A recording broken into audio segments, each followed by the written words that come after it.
एक घने जंगल में एक पेड़ पर एक तोता टुनटुन रहता था। टुनटुन के छोटे छोटे बच्चे थे जो कि घोंसले में ही रहते थे। एक दिन टुनटुन अपने बच्चों के लिए खाना लेने जाता है। तभी वहां पर एक काला नाग आ जाता है। काल नाग का शरीर तो शैतान का और पूंछ सांप की होती है। इस पेड़ पर तो कई सारे घोंसले हैं, जरूर कुछ खाने को मिलेगा। ऐसा कहकर काल नाग उस पेड़ पर चढ़ जाता है और टुनटुन के घोंसले के पास जाकर बोलता है। इतने प्यारे तोते के बच्चे, मजा आ जाएगा इन्हें खाकर, इनका नरम नरम मांस।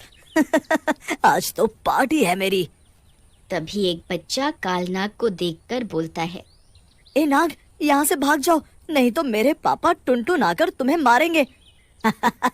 तेरा बाप मारेगा मुझे। वो तोता है तोता, इस जंगल में मेरा राज है। ऐसा कहकर काल नाग टुनटुन के सारे बच्चों को मारकर खा जाता है और वहां से चला जाता है। रात में टुनटुन तोता बच्चों के लिए खाना लेकर आता है, लेकिन अपने बच्चों को न पाकर दुखी हो जाता है और रोने लगता है। मेरे बच्चे कहाँ गए? कोई तो बताओ, अभी तो वो उड़ भी नहीं सकते थे। तभी वहां एक कौवा आता है और टुनटुन तोते को बोलता है। रो मत टुनटुन, भगवान तेरे बच्चों की आत्मा को शांति दे। हमारे जंगल में एक काल नाग आ गया है, उसी ने तेरे बच्चों को मारा है। तो तुमने कुछ किया क्यों नहीं? सब मिलकर उस काल नाग को मार डालते। हम क्या कर सकते हैं टुनटुन, हम तो बहुत कमजोर हैं। उस काल नाग के सामने वो बहुत ताकतवर है। ठीक है, कोई कुछ नहीं कर सकता तो मैं अकेले ही करूंगा और अपने बच्चों की मौत का बदला लूंगा। ऐसा कहकर टुनटुन वहां से उड़कर चला जाता है। कई दिन बीत जाते हैं, लेकिन टुनटुन को कुछ समझ नहीं आता कि वो अपने बच्चों की मौत का बदला कैसे ले। वो एक पेड़ पर उदास बैठा होता है। तभी वहां एक चुड़ैल आती है। वाह तोता, आज तो मेरी पार्टी हो जाएगी। बहुत दिनों बाद तोते का नरम और स्वादिष्ट मांस खाने को मिलेगा। ऐसा कहकर चुड़ैल टुनटुन की तरफ बढ़ती है, लेकिन टुनटुन वहीं चुपचाप बैठा रहता है। ये देख चुड़ैल टुनटुन से कहती है। क्या हुआ तोते, तू डर नहीं रहा? तुझे मुझसे डर नहीं लगता?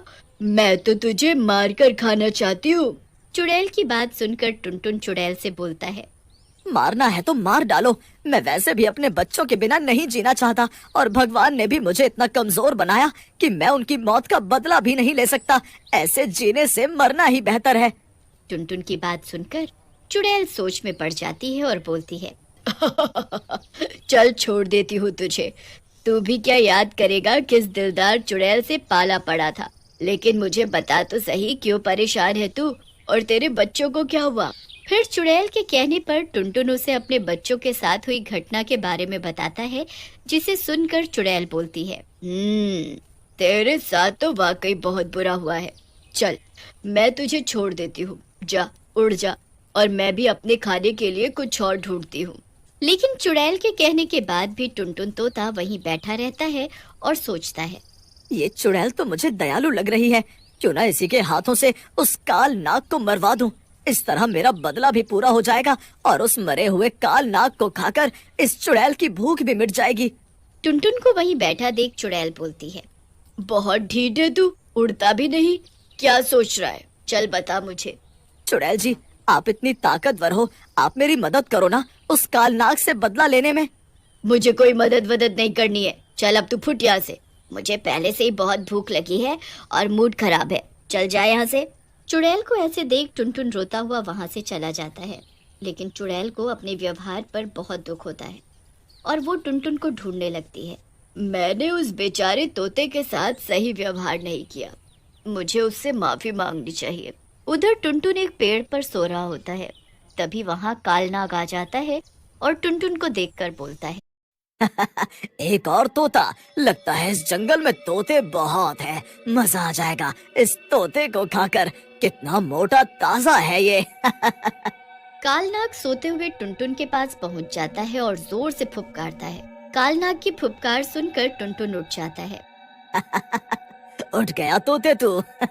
आज मैं खाऊंगा तुझे, तेरा नरम नरम मांस।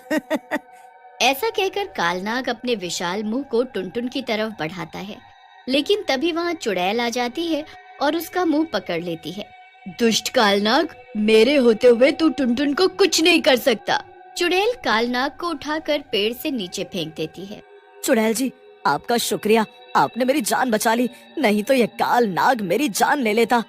तुम भागो यहाँ से, ये कोई आम सांप नहीं है, ये कालनाग है, शैतानी सांप, इससे तो मैं भी नहीं लड़ सकती। तुम भागो यहाँ से। टुनटुन वहाँ से उड़ जाता है।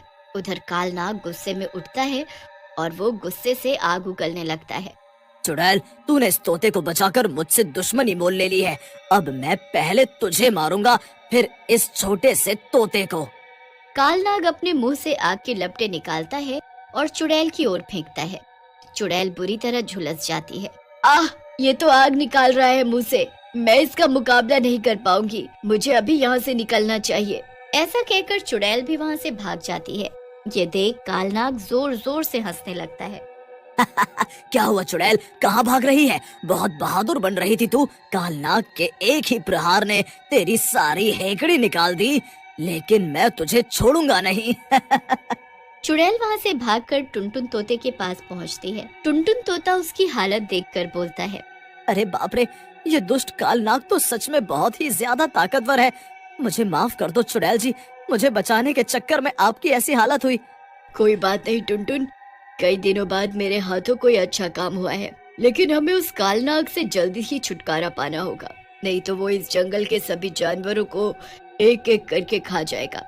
लेकिन चुड़ैल जी, जब आप उससे लड़ नहीं पाई तो कौन उस शैतान से लड़ पाएगा? लगता है इस जंगल में कोई जिंदा नहीं बचेगा। तभी चुड़ैल और टुनटुन को दूर जंगल में एक आग जलती हुई दिखाई देती है। ये देख चुड़ैल टुनटुन से बोलती है, अरे टुनटुन, इस जंगल में ये आग की रोशनी कैसी? हमें वहाँ चलकर देखना चाहिए। फिर टुनटुन और चुड़ैल उस आग वाली जगह पर पहुँच जाते हैं। वहाँ एक साधु बाबा हवन कर रहे होते हैं। उनके पास ही एक पवित्र त्रिशूल रखा होता है। लगता है अब हमें उस दुष्ट कालनाग से छुटकारा मिल जाएगा। ये बाबा हमारी मदद करेंगे। बाबा तो साक्षात अवतार जैसे दिख रहे हैं। फिर टुनटुन और चुड़ैल उनके बगल में बैठकर उनके हवन पूरा होने का इंतजार करने लगते हैं। बाबा हवन पूरा करने के बाद उन दोनों से पूछते हैं, अरे एक चुड़ैल और एक तोता साथ में, लगता है कोई गंभीर बात है, बताओ क्या हुआ? फिर टुनटुन साधु बाबा को सारी बात बताता है, जिसे सुनकर साधु बाबा बोलते हैं, बच्चों, वो कोई साधारण नाग नहीं है, वो काल नाग है जिससे शैतान भी डरते हैं। वो बहुत ताकतवर है। फिर बाबा, उसका कोई उपाय नहीं है क्या? क्या वो इस जंगल में रह रहे सभी जानवरों को मार डालेगा क्या? क्या हम उससे कभी नहीं जीत पाएंगे? मैंने ऐसा कब कहा कि हम उससे कभी नहीं जीत सकते? उससे जीतना कठिन है, असंभव नहीं। उधर जंगल में जलती हुई आग को देखकर कालनाग भी वहां आ जाता है और चुड़ैल और टुनटुन को साधु के साथ देखकर बोलता है, तुम दोनों, लगता है अपने साथ तुम इस बुढ़े को भी मरवाओगे। चलो कोई बात नहीं, मैं भी कई दिनों बाद इंसानी मांस खाऊंगा। ऐसा कहकर कालनाग साधु और टुनटुन को पकड़ लेता है। साधु बाबा चुड़ैल से बोलते हैं, बेटा, वो हवन कुंड के पास पड़ा हुआ त्रिशूल इसके माथे पर मार दो, ये मर जाएगा। साधु की बात सुनते ही चुड़ैल त्रिशूल उठाकर कालनाग के माथे पर मार देती है। कालनाग त्रिशूल के लगते ही जलने लगता है और कुछ ही देर में जलकर भस्म हो जाता है। फिर चुड़ैल और टुनटुन वहां से चले जाते हैं।